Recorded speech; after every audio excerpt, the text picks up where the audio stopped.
दोस्तों, कल हम लोग उत्तरी विशाल मैदान जो भारत का है उसके बारे में डिस्कशन कर रहे थे और उसका एक जनरल इंट्रोडक्शन हम लोगों ने डिस्कस किया था। आज हम बात करेंगे उन्हीं मैदानों का एक विस्तृत स्वरूप क्या है, उसको अलग अलग प्रकार से विभाजित करके।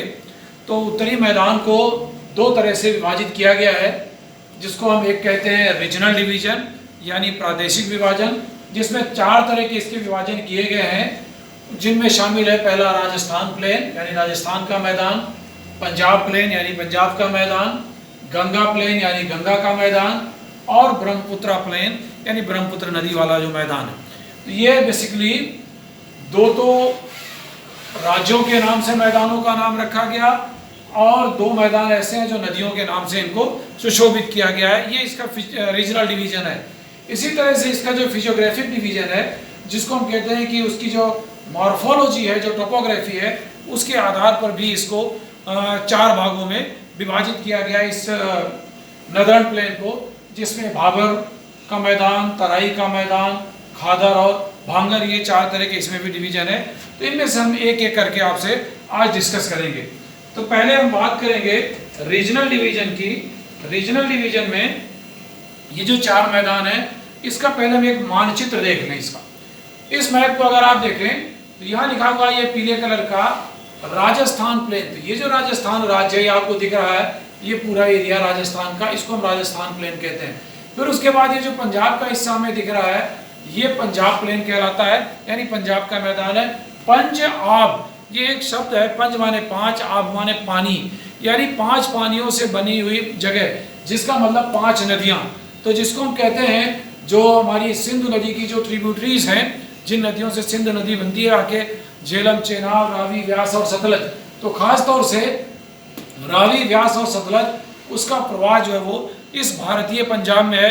बाकी जो नदियां झेलम और चेनाब हैं, वो जम्मू कश्मीर के बाद पाकिस्तान के पंजाब से प्रवाहित होते हुए आके हिंद अरब सागर में गिर जाती हैं।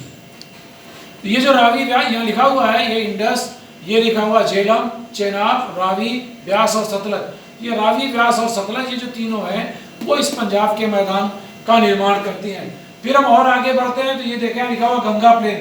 तो ये पंजाब और हरियाणा से लेके ये पूरा गंगा का मैदान यहाँ पटना तक और ब्रह्मपुत्र के बॉर्डर तक, जिसको हम कह सकते हैं जिसमें बिहार, बंगाल, ये पूरा मतलब है, ये हमारा गंगा प्लेन का मैदान है, जो पीला साहब को दिखा लिखा हुआ।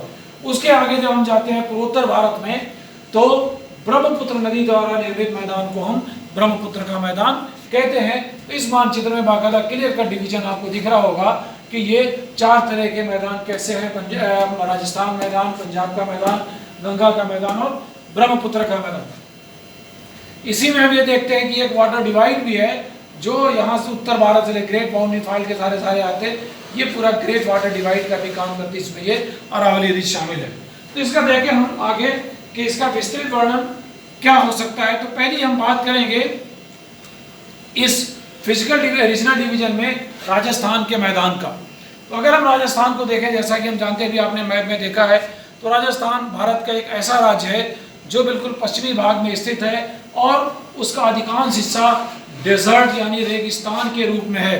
यानी राजस्थान के लगभग मध्य में अरावली श्रेणी है, जो हमारे ग्रेट वाटर डिवाइड का काम करती है। उस अरावली श्रेणी से पश्चिम की तरफ का हिस्सा डेजर्ट एवं सेमी डेजर्ट टाइप का है, यानी मरुस्थलीय और अर्ध मरुस्थलीय प्रकार का है, जिसको हम सेमी एरिड और एरिड रीजन कहते हैं। तो जिसका नाम लोकली से हम थार मरुस्थल कहते हैं। तो वो पूरा हिस्सा पश्चिमी भाग जो है वो थार मरुस्थल से ढका हुआ है, जिसको हम मरुस्थली के नाम से लोकल लेवल पे जानते हैं।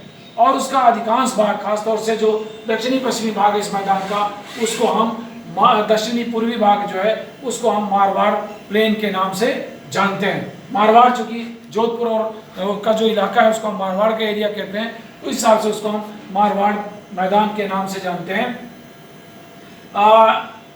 This plane is an undulating plane, यानी ऐसी प्लेन है जो बिल्कुल समतल नहीं है, बल्कि अंडुलेशन है, थोड़ा सा उबड़ खाबड़पना है। तो कुछ हिस्सों में छोटी मोटी चट्टानें भी पाई जाती हैं, कुछ छोटे छोटे हिलॉक्स भी हैं और रेत के टीले हैं, जिसकी वजह से एकदम बिल्कुल समतल ना होके ऊबड़ खाबड़ है। यहाँ लिखा हुआ वेव लाइक, यानी तरंगों के रूप में, जो लहरों के रूप में जमाव है, किसका?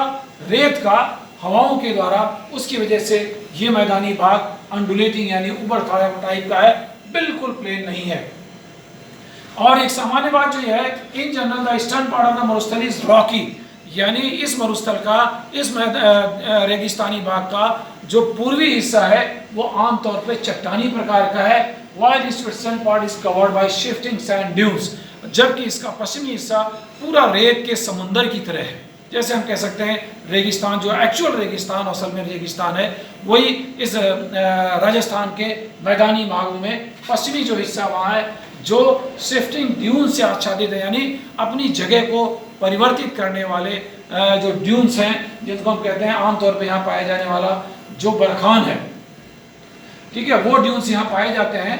अधिकांश हिस्सा खासतौर से जैसलमेर का जो जिला है, बाड़मेर के कुछ हिस्से हैं, पश्चिमी राजस्थान पूर्व प्रदेश, जिसको एक्चुअल में हम वास्तव में मरुस्थली कहते हैं, बिल्कुल ड्राई मरुस्थल जो है, उस हिस्से में यहाँ रेत के समुद्र में ये शिफ्टिंग ड्यून्स जो है वो निर्माण होते रहते हैं, वो अपना स्थान बदलते रहते हैं, जिसको हम ड्यून्स का मतलब बालू का स्तूप, यानी बालू के स्तूप होते हैं जो अपना स्थान हवा के रुख के साथ बदलते रहते हैं, उनका विस्तार पाया जाता है, स्पेशली बरखान टाइप का जो बालू का स्तूप यहाँ है।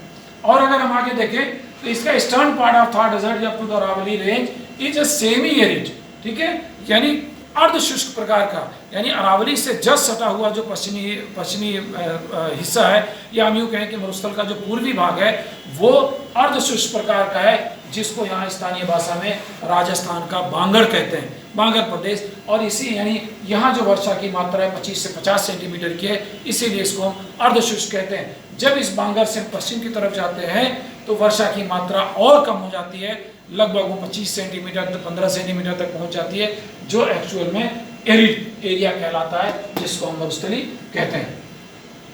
यहाँ एक बड़ी बात है, चूँकि ये सारा एरिया मरुस्थली प्रकार का है और ड्राई है, तो यहाँ सीजनल रिवर पाई जाती है, यानी वर्षा के दिनों में कुछ छोटी छोटी स्ट्रीम या नदियाँ जो है वो छोटी छोटी लोकल लेवल पे प्रवाहित होती हैं।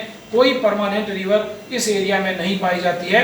एक रिवर है, वो भी सीजनल है, जो सबसे बड़ी इस एरिया की नदी है, जिसका नाम है लूनी। ये लूनी नदी अरावली पर्वत के पश्चिमी किनारों से निकलकर, ढालों से निकलकर और पूरे राजस्थान में, यानी दक्षिणी पश्चिमी जो राजस्थान है उसमें से प्रवाहित होती हुई अंत में रैन ऑफ कच्छ के साथ अरब सागर में गिर जाती है। तो इसकी कई सारी ब्रांचेज हैं, अपनी ब्रांचेज, अपनी क्या कहते हैं, ट्रिब्यूटरीज के साथ, अपनी सहायक नदियों के साथ लूनी अंततः अरब सागर में जाके गिर जाती है। एक बड़ी खास बात राजस्थान के संदर्भ में इस मैदानी भाग में पाई जाती है कि यहाँ जो है वो लूनी नदी के उत्तर में एक सैंडी प्लेन है, मतलब रेतीला मैदान, जिसको यहाँ लोकल यहाँ पे थाली भी कहा जाता है।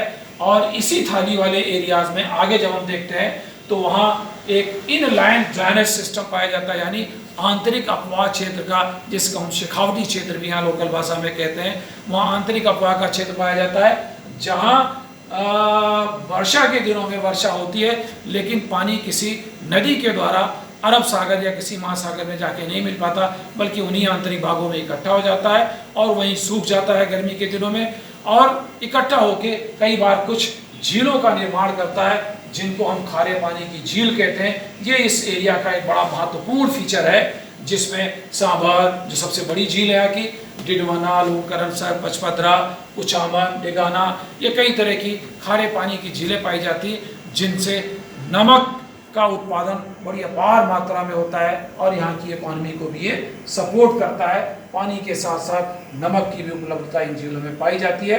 तो ये बड़ा एक यूनिक फीचर है राजस्थान के संदर्भ में, आंतरिक अपवाह का क्षेत्र जो शेखावटी में पाया जाता है। इस तरह से ये पूरा राजस्थान के मैदान का एक संक्षिप्त विवरण था जो आपके सामने प्रस्तुत किया गया। मैं समझता हूँ इसके बारे में कोई ऐसी खास बात नहीं है। आपने राजस्थान का भूगोल जो है उसमें से भी ये सारी चीज़ें पढ़ी होंगी, उन्हीं को शामिल किया गया है गंगा मैदानी भारत के उत्तरी मैदानों में इस राजस्थान के मैदान को। अगला जो दूसरा पार्ट है उसको हम कल की क्लास में आपसे शेयर करेंगे। धन्यवाद।